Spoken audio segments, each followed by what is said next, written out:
Joining us right now to talk about what is happening in Congress is Congressman Ralph Norman. He represents South Carolina's 5th Congressional District, and he's the member of the mighty House Freedom Caucus. Sir, good to have you back with us. Well, great to be with you, Vince. Let's just start with yesterday's developments before we get to the breaking news today. Yesterday, we had a 1,500-plus page gargantuan spending package, pre-Christmas, no time to read it spending package in front of us, and there was a grassroots movement to stop it. Elon Musk definitely got in on that, Vivek Ramaswamy, and then President Trump and Vice President-elect J.D. Vance got in on it as well. Just describe for me what you saw happen yesterday and how unusual that was. Well, first of all, to get a 1,547-page report and have less than 12 hours to read it with $690 billion at stake and more, to pass something like that's insanity.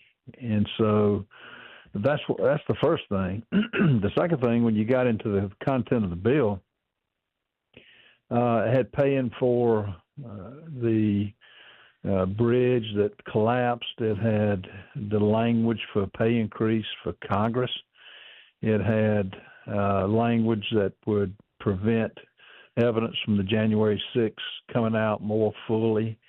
And on the disaster for farmers and the dollars for that, no pay for us. Just more spending.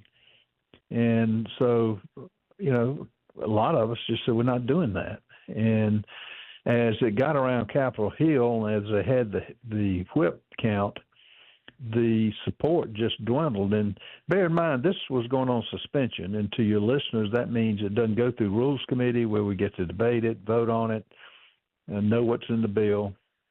And suspension means you've got to have the only difference in that and taking it to the floor is in suspension you have a 3/4 vote. Yeah. And on when you go to the House, you have to have 50% plus one. All of this, I think, was pre-orchestrated. Christmas is, 4 days away? The shutdown is hours away tomorrow at 12 midnight. And it's always been, I've been in Congress since 2017, it's always been, we can't have a shutdown. You can't vote against a shutdown. So they would bring the bills and bring the spending up to the last minute. And I just don't buy that. I mean, you don't spend the taxpayers' money just to avoid something in any negotiation, really, but particularly with $35 trillion and counting in debt, and to have this as a lever, and it's always been used since I've been here. I'm willing to go through the shutdown, and I propose that to the caucus, and I will vote against the bill that's basically a repeat of what they took off the floor last night. And you can have a limited shutdown. You pay for essential services. The Social Security checks go out. Bottom line, you're not bluffed into doing that. And the subliminal message is, if you vote for a shutdown, you can get thrown out of office. Well, if that's the case, then do it, I guess, because the heart and soul of the country, the financial stability of the country is at stake, and I believe that. That's for sure. Yeah, I don't think – I was just saying a moment ago, I don't even think government shutdown's a useful way to describe what happens, because most of the government continues operating as usual, and the Social Security checks keep going out anyway. The military keeps operating. I mean, it's silly to call it a shutdown. One of my callers just said it's more like a government intermission, which I'd be perfectly fine with. One thing, though, that I'm bugged by, I keep being bugged by, is why did Speaker Johnson allow it to get this far? The guy was elected in no small part because of discontent over the way the budget process works on Capitol Hill. So why is he doing this in the closing days of this Congress? Why not have taken care of this earlier? Well, he should have. I mean, we were out the whole month of October. This is when you do the work. And I would make the point now, we need to do the work now rather than pass. No bill is better than a bad bill. And I would just as soon work. I get the timing. But look, this is America is the bright light for this whole world. And we're the leader of the free world. And, if you're broke and if you don't have money, if you're spending more than you make, that's kind of basic. A business can't operate like that. A family can't operate like that. Why should the federal government? But it shocked me Mike did that. And I think he had cut the deal with the Democrats. Unfortunately, he thought he had the votes, and then he just didn't. He doesn't now. So now they've moved on, they claim, to a new plan. Politico reports that it includes a stopgap measure that funds the government through mid-March. That would be the CR component of this. It includes a clean farm bill extension. It includes $110 billion in disaster aid that was previously negotiated with Democrats. It includes a, quote, clean health care provision extenders and a 2-year suspension of the debt limit. That's what President Trump is asking for, that debt limit suspension. And it kicks that deadline to January of 2027. Congressman, I don't know if you know any more about this deal than we do, but what do you make of it? Well, it's the same, really, basically just a remake of what we took off the floor last night because it didn't have support. Now, it's somewhat better, but still, I mean, to suspend the debt limit for 2 years, why would we do that? It's just a matter of financial solvency for America, and we face it now, we face it later. But no, I'm gonna vote against it. It's an easy no. I know the president's got the incoming president has good reasons to want to face this and not get into the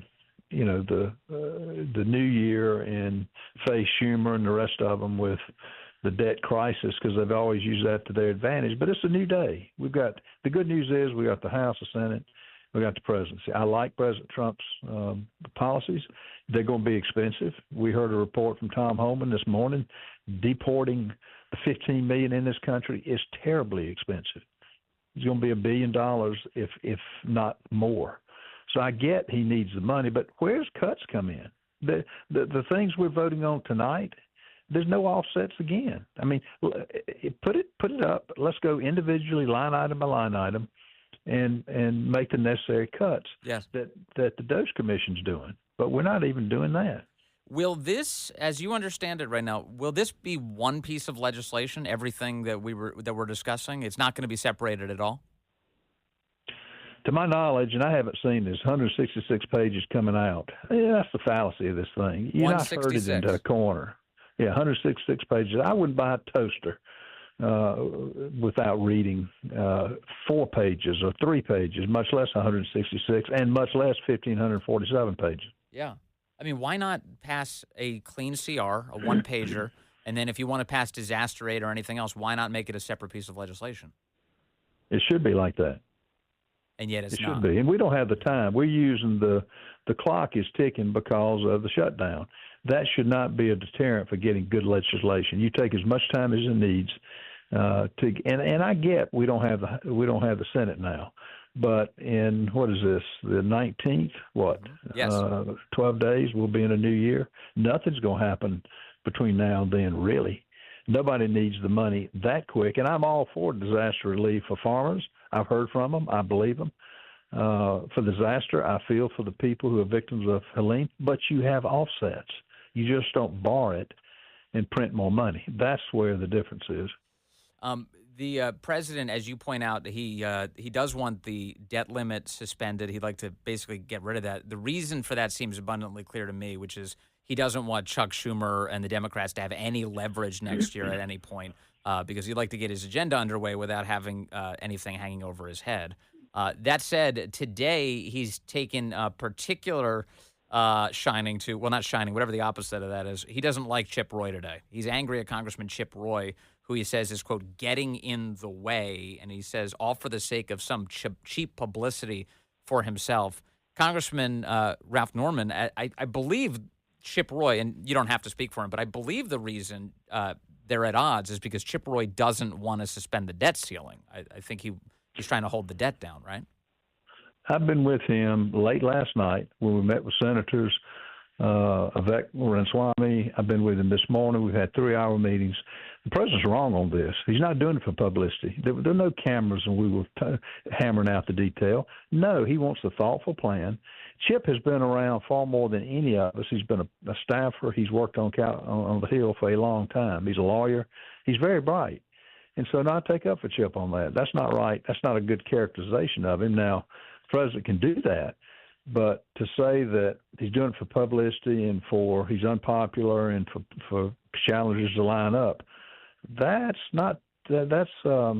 going a little bit too far. Yeah, and I could be the next one. I mean, I realize the reality, but look, he's got so many good things. I disagree with him on his analogy of Chip, but he can say what he wants. He's great for the country. He saved the country, and we'll get over this. This isn't some big, it's squabbles, but. Yep.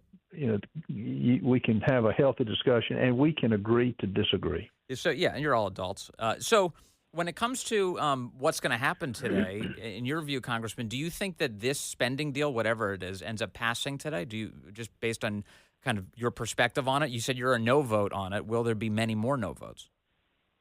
He needs 80 Republicans to handle it under suspension and pass it. If he does that, if it passes, then that's it. If it doesn't pass under suspension, there's a provision that he can go back to the Rules Committee, and I'm on rules, and we can vote on it then. And then would most likely vote on it either late tonight or tomorrow. And if it goes to the floor, it takes, instead of a supermajority, it takes 50% plus one. Mm-hmm. And I don't think it'll pass then unless it gets Democrat support. The Democrats like this bill because it's got a lot of pork in there for them. The bridge isn't the only thing. I mean, there's plenty of other stuff that they got what they wanted, and that's just this goes against everything I believe. So you say this is 166 pages, as you understand it, and it's loaded up with pork that Democrats would like to see passed. Correct. It took some pork out. Now they not getting everything they want. But, the Francis Scott Key Bridge is still in there, the medical extenders, but the big thing on all of this is that they do not have pay-fors in any of this. There's no attempt to pay for this, and I will tell you the only good thing the Biden administration has done is give us things to cut. Okay. Finally, Congressman Ralph Norman, are you ready to render an opinion on whether or not Speaker Johnson should maintain that role? This makes it harder for him. I like Mike. We're in this position because we didn't handle it earlier. Uh-huh. We'll see. I mean, you get into the question, who wants the job? Who's next? Who will do it differently? And that's what you get into. But I've got an open mind. I like Mike. I disagree with him on how this is handled, but be that as it is, we'll see. An hour in politics is an eternity. It sure is. We discover that every single day. Congressman Ralph Norman from South Carolina, sir, nice to have you on the show today. Merry Christmas to you. Thank you very much.